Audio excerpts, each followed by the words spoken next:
Hola, buenos días. Nosotras somos Irene y María, que somos contratadas predoctorales en la Universidad Complutense de Madrid, y también somos parte del equipo de educadoras del Museo Pedagógico de Arte Infantil. Como veis, estamos en la Facultad de Bellas Artes, donde se encuentra este museo, así que a continuación vamos a enseñaros las instalaciones y contaros qué hacemos aquí.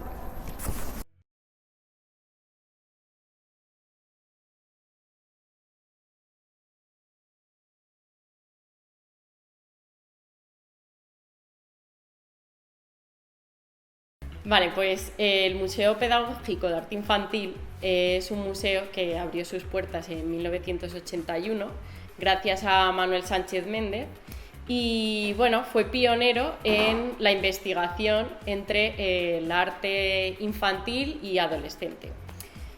Claro, ya contamos con 40 años de experiencia en este tipo de investigación y además utilizamos unas metodologías innovadoras en cuanto al arte contemporáneo se refiere. Este museo universitario forma parte del Departamento de Escultura y Formación Artística de la Facultad de Bellas Artes UCM. Y bueno, somos pioneras en diferentes contextos como el escolar, el universitario, así como el museístico y el hospitalario. Actualmente nos definimos como un centro de encuentro para niños y niñas, adolescentes, educadores, estudiantes y toda persona interesada por la educación artística. Nuestros principales objetivos son ser un nexo entre la Facultad de Bellas Artes y otros contextos educativos que trabajen con la infancia y la adolescencia principalmente, pero igualmente construir un espacio para la formación en materia educativa de los y las estudiantes de Bellas Artes. El equipo de personas que está llevando la actividad dentro del museo universitario en estos momentos está compuesto por un grupo diverso de gente en el que todos compartimos un mismo interés por el arte y por la educación. Muchas de estas personas llegaron al MUPAI a través de prácticas curriculares dentro de los másteres que se ofertan desde la propia facultad y otras gracias a programas y becas que se llevan a cabo desde la Complutense y el Ministerio. Este año en particular hemos experimentado un aumento significativo de las actividades tanto dentro como fuera del museo, lo que ha resultado en un crecimiento del equipo. En el mes de diciembre nos dedicamos a visitar las asignaturas de algunos profesores del departamento para invitar a más personas a unirse, con el objetivo de realzar el MUPAI como espacio de formación y brindar oportunidades a todas aquellas personas interesadas en formar parte.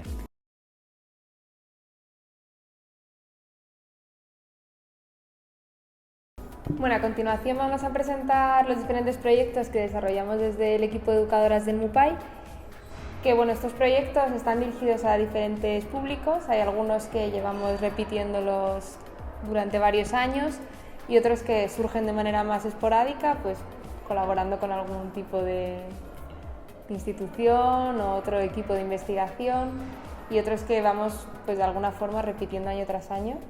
La mayor parte de las actividades que organizamos desde el equipo de educadoras del MUPAI son talleres para centros educativos, para colegios, institutos e incluso escuelas infantiles.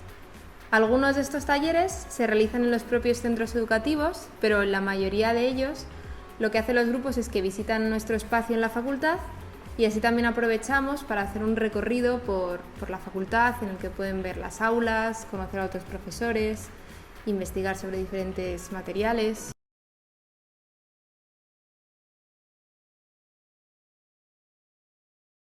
Uno de los proyectos que hemos desarrollado en los últimos años es Tomorrowland, que es una instalación artística destinada al público de infantil de 0 a 5 años, y en ella se recrea una especie de ciudad futurista que está hecha a partir de tubos reciclados en el que los niños y niñas participantes pueden jugar libremente, y mientras tanto se va creando una pieza sonora a partir de los sonidos que se van produciendo con el uso del material, acompañado pues de luces y de telas que transforman todo el espacio.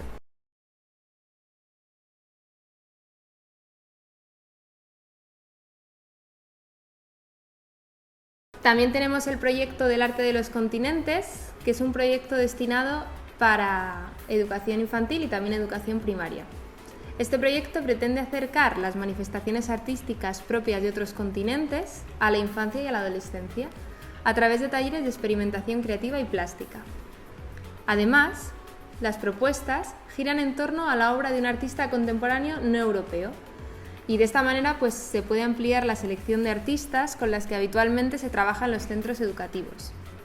Por ello, el proyecto consta de 5 talleres independientes, uno por continente, o sea, Asia, África, América, Oceanía y Antártida, de manera que un mismo grupo puede realizar varios o únicamente uno.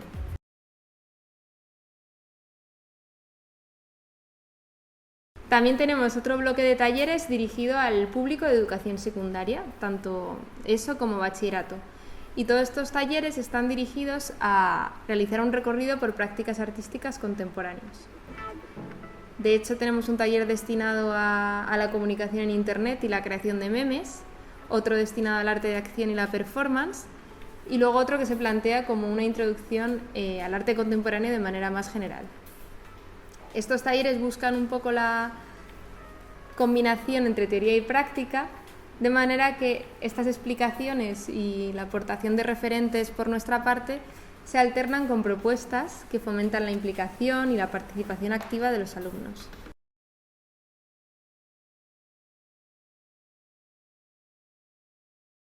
Otra de nuestras labores dentro del MUPAI es hacer formaciones para el profesorado, ya que uno de nuestros objetivos fundamentales es dotar de herramientas propias del arte a los docentes de diferentes contextos y etapas educativas.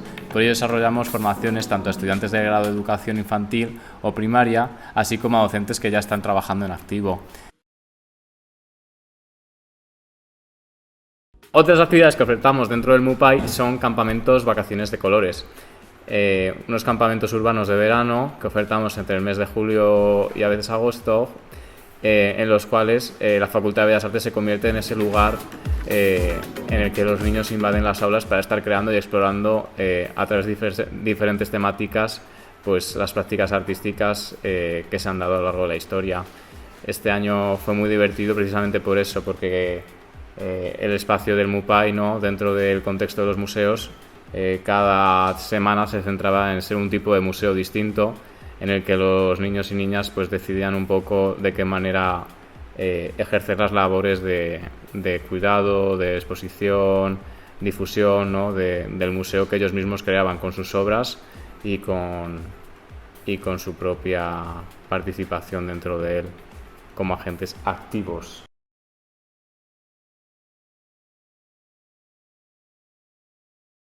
Compluarte son clases de pintura y dibujo para adultos en la Facultad de Bellas Artes. Es un espacio en el que personas aficionadas a las artes plásticas acuden a aprender de la mano de exalumnos que ya han pasado por sus aulas y por las diferentes lecciones que la academia tiene que enseñarnos.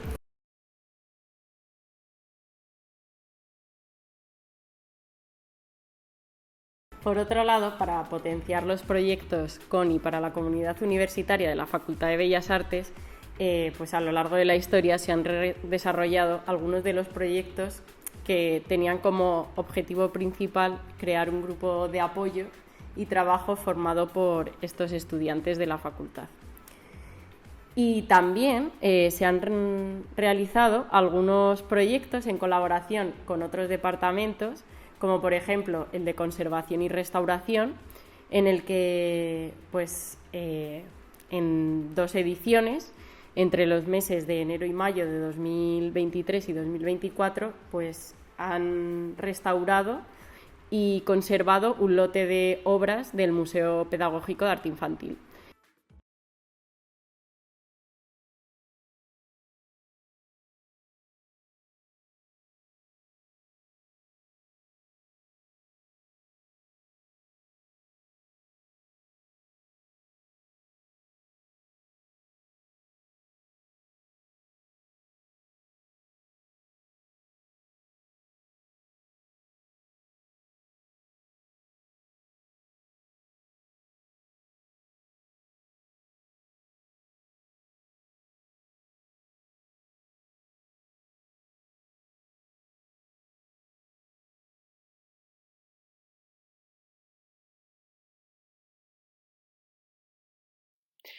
Good afternoon.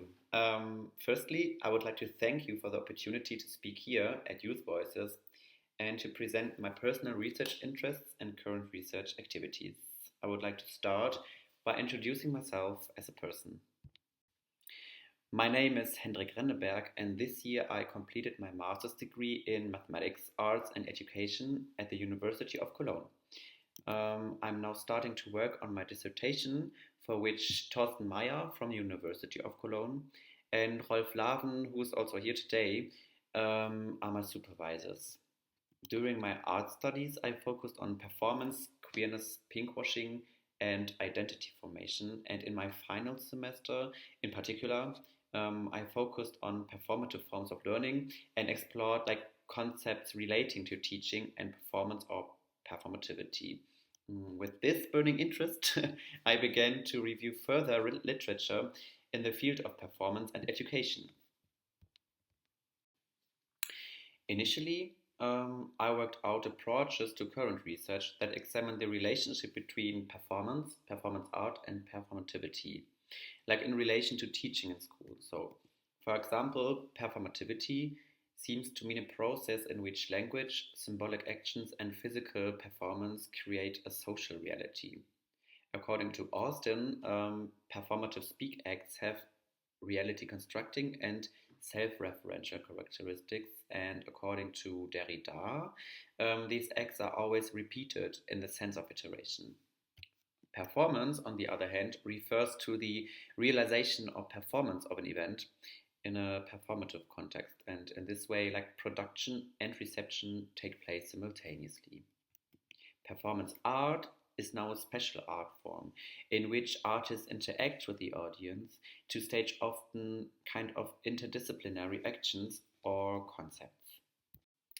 I would like to say now something about the educational potential of these concepts. So, Lange, for example, sees the potential of performative forms of learning in the ability to recognize a certain training of perception. So, performative acts in schools enable kind of aesthetic experiences. Dudek, on the other hand, starts here and explains performative art and performance art as a concrete teaching method in which roles, norms, and the understanding of school can be reflected through kind of irritation, which comes with performance. So performance art is in the center of mediation scenarios. Last but not least, Sierfas and Altans focus on the performative ritualistic perspective. So the ritual stands for a repetitive performance. Upbringing, education, socialization, and identities like roles and skills are reflected in school through the medium of a ritual. And this is exactly where Butler's approach comes in, which states that it is precisely through these repetitive physical and linguistic acts that a gender identity is represented. According to her, gender identity consists of performances. Performative acts create a reality through physicality and materiality.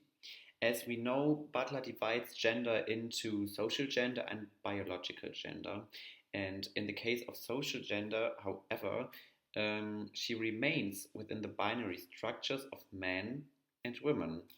To a certain extent, the gender diversity claim of her theory stands in its own way.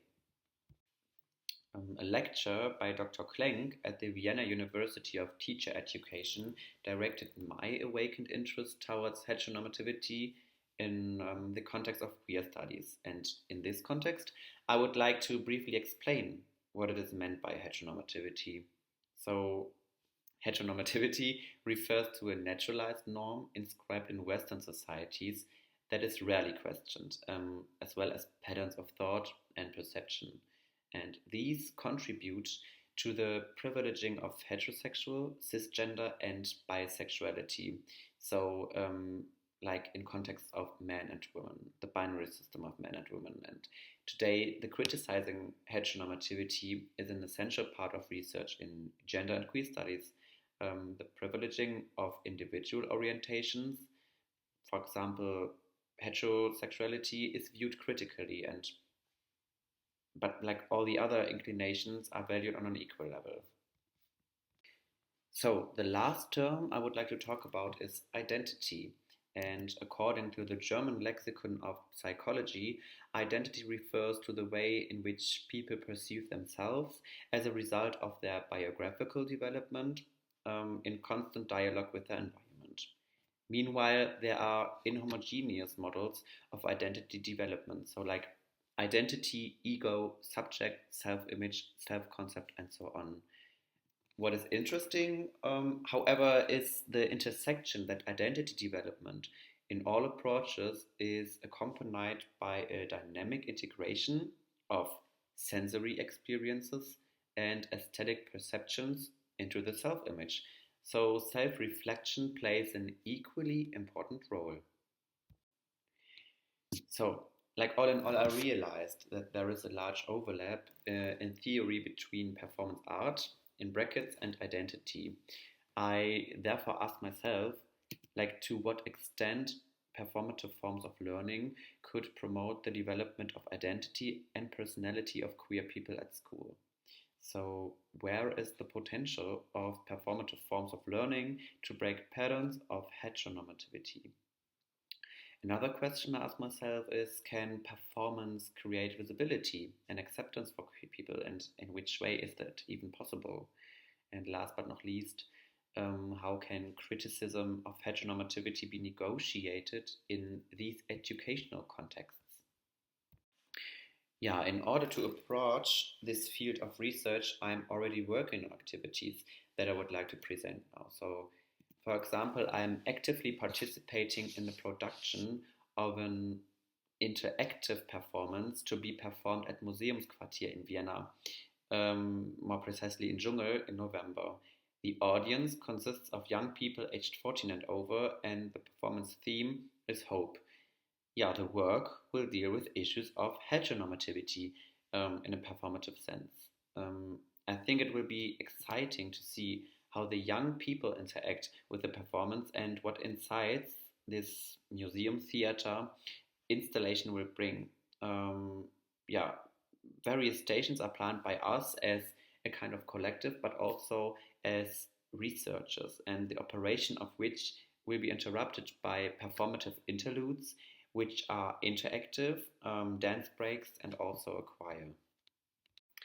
I'm also actually taking part in the international research project ARCIS, and the ARCIS project aims to build a network of teacher trainers at pre-service and in-service level together with schools to promote innovative teaching methods that use these theater techniques and digital theater tools as a means of integrating children in their diversity at school and supporting their education and development. The project covers areas of language, humanities, and science, and currently the language workshops are running. Other workshops will follow in 2025 and 2026. It's funny because I'm now on my journey back to Vienna from one of these workshops from ARCIS. But this as a side information. As you can see, all in all, I'm at the beginning of my research activities, and I'm trying to find approaches to my main areas of interest. Yeah, so now I have to say thank you for your attention, and this is my bibliography. Yeah, if you're interested in these topics, you can have a look, but you can also ask me for advice. Yeah, all in all, thank you.